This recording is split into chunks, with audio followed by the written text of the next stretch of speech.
Hi my dears, welcome back to Story Weaver. കഥകളുടെ മായാലോകത്തിലേക്ക് ഏവർക്കും സ്വാഗതം. നമ്മൾ ഇന്ന് കേൾക്കാൻ പോകുന്നത് ആയില്യംകാവ് എന്ന കഥയുടെ 18ാം ഭാഗമാണ്. കഴിഞ്ഞ ഭാഗത്തിൻ്റെ ലിങ്ക് ഡിസ്ക്രിപ്ഷൻ ബോക്സിൽ കൊടുത്തിട്ടുണ്ട് കേട്ടോ. കഥ ഇഷ്ടമാകുന്നുണ്ടെങ്കിൽ ലൈക്ക് കമൻറ്റ് ചെയ്യണേ. ഒപ്പം സബ്സ്ക്രൈബ് ചെയ്ത് സപ്പോർട്ട് ചെയ്യാനും കൂട്ടുകാർക്കെല്ലാം ഷെയർ ചെയ്യാനും മറക്കല്ലേ. നമുക്കെന്നാൽ കഥയിലേക്ക് കടന്നാലോ. ആയില്യംകാവ് ഭാഗം 18. കാർത്തിക്, നീ അത് ചെയ്യരുത്. പെട്ടെന്നാണ് കാർത്തിക്കിന്റെ ചെവിയിൽ ആ സ്വരം പതിച്ചത്. അതേസമയം തന്നെ വലിയൊരു ശബ്ദത്തിൽ മുറ്റത്തെന്തോ വീഴുകയും ചെയ്തു. അപ്പോഴാണ് രണ്ടുപേർക്കും തങ്ങൾ ഇത്രയും നേരം ചെയ്തുകൊണ്ടിരുന്നത് എന്തായിരുന്നുവെന്ന് ബോധം വന്നത്. വേഗം തന്നെ രണ്ടുപേരും പരസ്പരം അകന്നു മാറി നിന്നു. സോറി അഷ്ടമി, പെട്ടെന്ന് എനിക്കെന്താ സംഭവിച്ചതെന്ന് അറിയില്ല. ഞാൻ അറിയാതെ. തങ്ങൾക്കിടയിൽ നിറഞ്ഞു നിൽക്കുന്ന നിശബ്ദതയെ ഭേദിച്ചുകൊണ്ട് വിഷമത്തോടെ കാർത്തിക് പറഞ്ഞു.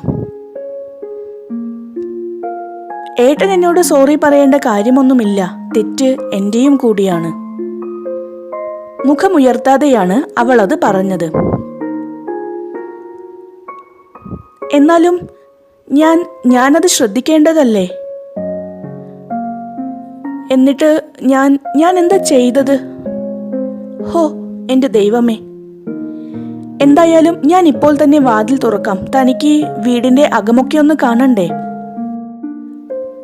അവളുടെ മുഖത്തേക്കൊന്ന് നോക്കാൻ കഴിയാത്തതുപോലെ അവൻ വേഗം വാതിൽ തുറക്കാൻ തുടങ്ങി. അപ്പോഴവൾ ചിന്തിക്കുകയായിരുന്നു. ഒരു നിമിഷം തന്റെ മനസ്സ് കൈവിട്ടുപോയതോർത്ത്. ആ ശബ്ദമുണ്ടായിരുന്നില്ലെങ്കിൽ ഒരുപക്ഷെ തിരുത്താനാവാത്ത തെറ്റു പറ്റിയിട്ടുണ്ടാകുമല്ലോ എന്ന്. എന്തായാലും കൃത്യസമയത്തു തന്നെ അതിൽ നിന്ന് തങ്ങളെ പിന്തിരിപ്പിച്ചല്ലോ എന്ന ആശ്വാസത്തോടെ അവൾ നാഗദൈവങ്ങളോട് നന്ദി പറഞ്ഞു. കാലങ്ങളായി ഉപയോഗിക്കാത്തത് കൊണ്ട് തന്നെ ആ വാതിൽ തുറക്കാൻ കുറച്ച് പ്രയാസമുണ്ടായിരുന്നു. എങ്ങനെയൊക്കെയോ താക്കോലിട്ട് പൂട്ട് തുറന്ന് വാതിൽ അകത്തേക്ക് തള്ളിയതും അസഹ്യമായ വല്ലാത്തൊരു കര ശബ്ദത്തോടെ ആ വാതിലിന്റെ അകത്തളം അവർക്ക് മുന്നിൽ തുറക്കപ്പെട്ടു. വാതിൽ തുറന്നതും സ്വാതന്ത്ര്യം കിട്ടിയതുപോലെ കാലങ്ങളായി അടഞ്ഞു കിടന്നതിന്റെ രൂക്ഷഗന്ധം അവരുടെ മൂക്കിലേക്ക് ഇരച്ചു കയറി. കയ്യിലെ തൂവാലയെടുത്ത് രണ്ടായി മടക്കി മൂക്കും വായും മറയുന്ന വിധത്തിൽ കെട്ടിവച്ചു. എട്ടുകാലി വലകളെ വകഞ്ഞു മാറ്റി അവർ ആ വീടിനകത്തേക്ക് പ്രവേശിച്ചു. പൂമുഖമെന്ന് വിളിപ്പേരുള്ള ആദ്യ മുറിയിൽ അവരെ വരവേറ്റത് കുറേയധികം ചിത്രങ്ങളായിരുന്നു. ആ കുടുംബത്തിലുള്ളവരുടെ മുഴുവൻ ചിത്രങ്ങളും അവിടെയുണ്ടായിരുന്നു. ഹൈമവതി അമ്മയുടെയും ഗൗരിയുടെയും ചിത്രങ്ങൾ നോക്കി നിൽക്കവെയാണ് കാർത്തിക് മറ്റൊരു ചിത്രം അവളെ കാണിച്ചത്. അത് കാർത്തിക്കിന്റെ കുടുംബചിത്രമായിരുന്നു. അച്ഛനും അമ്മയും കുഞ്ഞു കാർത്തിക്കും അടങ്ങുന്ന ആ ചിത്രത്തിന്റെ പല ഭാഗങ്ങളും മാഞ്ഞു തുടങ്ങിയിരുന്നു. അതിനുശേഷം അവർ ഓരോ മുറികളിലൂടെ കയറിയിറങ്ങി. പഴമയുടെ സൗന്ദര്യം മുഴുവനായി ആവാഹിച്ചു വെച്ചിരുന്ന ആ നാലുകെട്ടിലെ ഓരോ മുറികൾക്കും 1000 കഥകൾ പറയാനുണ്ടെന്നവൾക്ക് തോന്നി. എന്നാൽ ഒരു മുറിയുടെ വാതിൽക്കൽ എത്തിയപ്പോൾ മാത്രം അഷ്ടമിയുടെ ഹൃദയം ആർദ്രമായി. മനസ്സെന്തോ അതിനകത്തേക്ക് കയറാൻ പ്രേരിപ്പിക്കുന്നത് പോലെ. അവനോടൊരു വാക്കുപോലും പറയാതെ അവൾ ആ മുറി തുറന്ന് അകത്തേക്ക് കയറി. അവിടെ ചെന്ന് ഓരോന്നും നോക്കാൻ തുടങ്ങി. ആ സമയം അവളിൽ എന്തോ വല്ലാത്തൊരു സംതൃപ്തി നിറയുന്നത് അവൾ അറിഞ്ഞു. അപ്പോഴാണ് ചുമരിൽ പൊടിയും മാറാലയും പിടിച്ചൊരു ചിത്രം അവളുടെ ശ്രദ്ധയിൽ പതിച്ചത്. അപ്പോൾ അവൾക്ക് തോന്നി ആ മുറിയുടെ ഉടമയായിരിക്കും ആ ചിത്രത്തിലുള്ളതെന്ന്. അതുകൊണ്ട് തന്നെ അതാരായിരിക്കും എന്നറിയാനുള്ള ആകാംക്ഷയോടെ അഷ്ടമി അത് കൈയെത്തിച്ചെടുത്ത് കൈകൊണ്ട് മാറാലയൊക്കെ തൂത്തുകളയാൻ തുടങ്ങി. എന്നാൽ അവളെ നിരാശപ്പെടുത്തിക്കൊണ്ട് ആ ചിത്രത്തിലെ മുഖം തീർത്തും അവ്യക്തമായിരുന്നു. എങ്കിലും അതൊരു പെൺകുട്ടിയാണെന്ന് അവൾക്ക് മനസ്സിലായിരുന്നു. ആ നിരാശയിൽ അവൾ നിൽക്കുമ്പോഴാണ് കാർത്തിക് അങ്ങോട്ടേക്ക് കയറി വന്നത്. എന്താടോ ഇവിടെ വന്നു നിൽക്കുന്നേ? ഇതെന്റെ ഗൗരിയമ്മയുടെ മുറിയായിരുന്നു. അത് പറയുമ്പോൾ അവന്റെ വാക്കുകൾ മുറിയുന്നത് അവൾ ശ്രദ്ധിച്ചു. എന്ത്? ഇത് ഗൗരിയമ്മയുടെ മുറിയാണെന്നോ? സത്യമാണോ ഏട്ടൻ പറയുന്നത്? അവൾ അവിശ്വസനീയതയോടെ അതിലുപരി സന്തോഷത്തോടെ അവനോട് ചോദിച്ചു. പിന്നല്ലാതെ ഞാനെന്തിനാ തന്നോട് കള്ളം പറയുന്നത്? തനിക്കറിയുമോ, ഇവിടെയുള്ള ഓരോ സാധനങ്ങളും അമ്മായിയുടെ മാത്രമാണ്. അവനത് പറഞ്ഞതും അവൾക്ക് മനസ്സിലായി എന്തുകൊണ്ടാണ് ഈ മുറിയിലേക്ക് കയറാൻ മാത്രം അവൾക്കൊരു ഉൾപ്രേരണ തോന്നിയതെന്ന്. ഹൃദയത്തിന്റെ ഉൾപൂവിൽ വല്ലാത്തൊരു ആനന്ദം നിറയുന്നത് പോലെ അവൾ വെറുതെ അവിടെയുള്ള ഗൗരിയുടെ വസ്തുക്കളിലൂടെ കൈയോടിക്കാൻ തുടങ്ങി. ആ സമയം ഗൗരി അവിടെ ഉണ്ടെന്നുള്ള അനുഭൂതി അവളിൽ ഉണ്ടാകാൻ തുടങ്ങി. തനിക്കറിയുമോ, അന്നത്തെ ആ ശപിക്കപ്പെട്ട ദിവസത്തിനു ശേഷം അമ്മായിക്ക് എന്തു പറ്റിയെന്നറിയാതെ കുറെ നാളുകൾ അച്ചമ്മ ഈ മുറിയിലായിരുന്നു കഴിച്ചുകൂട്ടിയത്. തന്റെ മകൾ തിരിച്ചെത്താതെ ഈ മുറിയിൽ നിന്ന് പുറത്തിറങ്ങില്ല എന്നതായിരുന്നു അച്ചമ്മയുടെ ശപഥം. വീട്ടിലുള്ള ആരോടും മിണ്ടാൻ താല്പര്യമില്ലാതെ, ഭക്ഷണം കഴിക്കാനോ വെള്ളം കുടിക്കാനോ കൂട്ടാക്കാതെ അച്ചമ്മ ദിവസങ്ങളോളം പ്രാർത്ഥനയും കരച്ചിലുമൊക്കെയായി ഈ മുറിയിൽ തന്നെ കഴിച്ചുകൂട്ടി.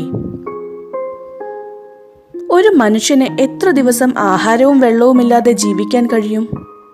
അതുകൊണ്ട് തന്നെ അച്ചാച്ചനും അച്ഛനുമൊക്കെ ഒരുപാട് നിർബന്ധിച്ചാണ് അച്ചമ്മയെ കൊണ്ട് എന്തെങ്കിലും കഴിപ്പിച്ചിരുന്നത്.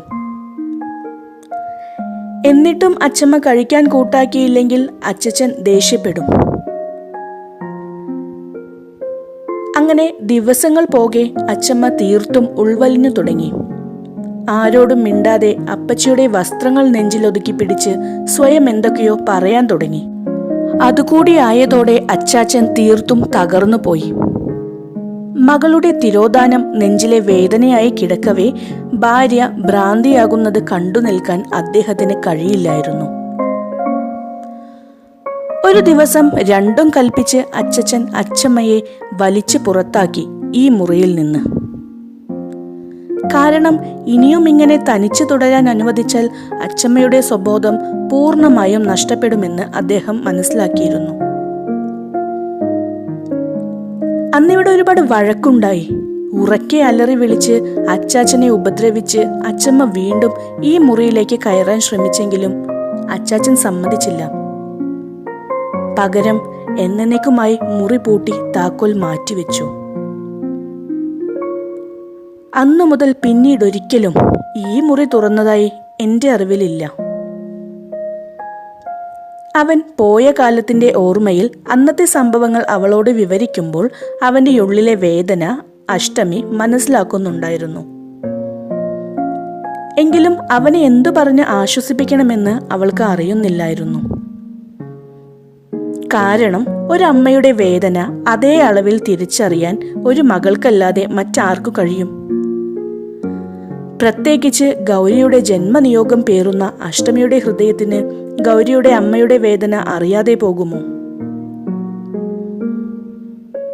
ഒരു ദിവസം കൊണ്ട് അപ്രതീക്ഷിതമായി മകളെ നഷ്ടപ്പെട്ട ആ അമ്മയുടെ വേദന ഓർക്കെ അഷ്ടമിയിൽ നിന്നൊരു നെടുവീർപ്പുയർന്നു. ഇനിയും താനീ മുറിയിൽ തുടർന്നാൽ അവൻ സംസാരിച്ചു കൊണ്ടേയിരിക്കും. അതവനെ കൂടുതൽ വേദനിപ്പിക്കും. അതുകൊണ്ട് തന്നെ അഷ്ടമിയ മുറി വിട്ടിറങ്ങി. പിന്നെയും ആ വീട് മുഴുവൻ ചുറ്റിക്കണ്ട് കഴിയുമ്പോഴേക്കും സമയം ഒരുപാടായിരുന്നു. എല്ലാം കണ്ടുകഴിഞ്ഞ് മുറികളെല്ലാം പഴയതുപോലെ ഭദ്രമായി താഴിട്ട് പൂട്ടി ഉമ്മറവാതിലും പൂട്ടിയ ശേഷം അവർ പുറത്തേക്കിറങ്ങി. അന്നേരമായപ്പോഴേക്കും മഴ നന്നെ കുറഞ്ഞിരുന്നു. മഴയൊക്കെ മാറിയല്ലോ, നമുക്കെന്നാൽ പറമ്പിലേക്ക് ഇറങ്ങിയാലോ? അഷ്ടമി ചോദിച്ചു. അതിനെന്താ, ഇപ്പോൾ തന്നെ പോയേക്കാം. അതും പറഞ്ഞുകൊണ്ട് കാർത്തിക് അവിടെ നിന്നിരുന്നൊരു മരത്തിന്റെ ചെറിയൊരു ചില്ല ഒടിച്ചെടുത്തു. ഇതെന്തിനായിട്ടാ ഈ വടി ഒടിക്കുന്നത്? സംശയത്തോടെ അഷ്ടമി അവനെ നോക്കി. ഇവിടമാകെ കാടുപിടിച്ചു കിടക്കുകയല്ലേ, അപ്പോൾ നടക്കാനുള്ള വഴിയുണ്ടാക്കാൻ. അവൻ അങ്ങനെ പറഞ്ഞിട്ടും അതെന്താണെന്ന് അവൾക്ക് മനസ്സിലായില്ല. ഇതുകൊണ്ടെങ്ങനെ വഴിയുണ്ടാക്കാനാണ്? അതൊക്കെയുണ്ട്, ഞാൻ എന്താണ് ചെയ്യുന്നതെന്ന് കാണുമ്പോൾ തനിക്കത് മനസ്സിലാകും. ചിരിയോടെ പറഞ്ഞുകൊണ്ടവൻ കയ്യിലെ വടി ഉപയോഗിച്ച് ചെടികളെ അടിച്ചൊതുക്കാൻ തുടങ്ങി. അതോടെ അവിടെ നിന്നിരുന്ന ചെടികളെല്ലാം ഒതുങ്ങി അവർക്ക് നടക്കാൻ പാകത്തിൽ വഴിയൊരുങ്ങിയിരുന്നു. അവർ നേരെ പോയത് കാവിലേക്കായിരുന്നു. എന്നാൽ അവിടെ എത്തിയപ്പോൾ അവർ ആശ്ചര്യപ്പെട്ടുപോയി. കാരണം അവിടെയൊന്നും ഒരു തുള്ളി മഴ പോലും പെയ്തിട്ടില്ല. എന്തായത് ഏട്ടാ, നമ്മൾ തറവാട്ടിലേക്ക് കയറിയപ്പോൾ നല്ല മഴയുണ്ടായിരുന്നതല്ലേ? കുറച്ചു മുൻപല്ലേ മഴ തോർന്നതും? എന്നാൽ ഇപ്പോൾ ഇവിടെയൊന്നും മഴ പെയ്തതിന്റെ ഒരു സൂചന പോലും ഇല്ലല്ലോ. അഷ്ടമി ആശ്ചര്യത്തോടെ കാർത്തിക്കിനോട് ചോദിച്ചു. അത് തന്നെയാണ് അഷ്ടമി ഞാനും ആലോചിക്കുന്നത്. എന്നാലും അവിടെയെല്ലാം ഇത്രയും വലിയ മഴ പെയ്തിട്ടും ഇവിടെ ഒരു തുള്ളി മഴ പോലും വീണിട്ടില്ലെന്നു പറഞ്ഞാൽ? എന്തായാലും നമ്മൾ ഇവിടെ വരെ വന്നതല്ലേ, വാ നമുക്ക് കാവിലേക്ക് കയറാം. അവനത് പറഞ്ഞതും അവൾ ഒരു നിമിഷം ആലോചിച്ചു നിന്നു, കാവിലേക്ക് കയറണമോ വേണ്ടയോ എന്ന്. അവസാനം അവൾ തീരുമാനിച്ചു, എന്തു തന്നെയായാലും കാവിലേക്ക് കയറാമെന്ന്. അഷ്ടമിയുടെ കാല് കാവിന്റെ അതിരിനകത്ത് പതിച്ചതും അവിടമാകെ ഒരിളം തെന്നൽ പരന്നു. എവിടെ നിന്നോ 2 സ്വർണ്ണ നിറമുള്ള നാഗങ്ങൾ അവർക്ക് മുന്നിൽ പ്രത്യക്ഷരായി. അതുകണ്ട് കാർത്തിക് ഞെട്ടലോടെ ഒരു ചുവട് പുറകിലേക്ക് വെച്ചു. എന്നാൽ അഷ്ടമിയുടെ ചുണ്ടിൽ ഒരു പുഞ്ചിരി വിരിഞ്ഞു. അഷ്ടമി, നീ എന്താ അവിടെ തന്നെ നിൽക്കുന്നത്? 10 വിടർത്തി നിൽക്കുന്ന സർപ്പങ്ങളെ കണ്ടില്ലേ? ഇനിയും ഇവിടെ നിൽക്കുന്നത് ബുദ്ധിയല്ല. ഇതുപോലെ എത്ര എണ്ണം ഇവിടെ കാണുമെന്ന് ആർക്കറിയാം? വന്നേ, നമുക്ക് പോകാം. അവൻ അങ്ങനെ പറഞ്ഞെങ്കിലും അഷ്ടമി അത് കേട്ടില്ല. ഭക്തിപൂർവം ആ നാഗങ്ങളെ നോക്കി അവൾ കൈകൂപ്പി. അഷ്ടമി, ഞാൻ പറയുന്നത് തനിക്ക് മനസ്സിലാകുന്നില്ലേ? അവൻ വീണ്ടും ചോദിച്ചു. ഏട്ടാ, ഇത് സർപ്പമല്ല, നാഗമാണ്, സ്വർണനാഗം. എന്റെ യൂഹം ശരിയാണെങ്കിൽ ഈ കാവിൽ വസിക്കുന്ന ഇവിടുത്തെ രക്ഷാധികാരികൾ. ഏട്ടൻ ഭയക്കേണ്ട, ഇവർ ഒരിക്കലും നമ്മളെ ദംശിക്കില്ല. കാരണം ഏട്ടൻ ഈ തറവാട്ടിലെ അംഗമാണ്. അവൾ അത് പറഞ്ഞതും ആ നാഗങ്ങൾ അവരെ നോക്കി ചീറ്റാൻ തുടങ്ങി. അതോടെ കാർത്തിക് പിന്നെയും ഭയന്നു. തുടരും. ഇന്നത്തെ ഭാഗം ഇവിടെ അവസാനിപ്പിക്കുകയാണ് കേട്ടോ. ആ നാഗങ്ങൾ അവരെ ദംശിക്കുമോ? എന്തിനായിരിക്കും അവരെ നോക്കി അവ ചീറ്റിയത്? അറിയാനായി കാത്തിരിക്കില്ലേ? അടുത്ത ഭാഗവുമായി നാളെ വരാമേ. അപ്പോൾ ഏവർക്കും ശുഭരാത്രി, സുഖനിദ്ര.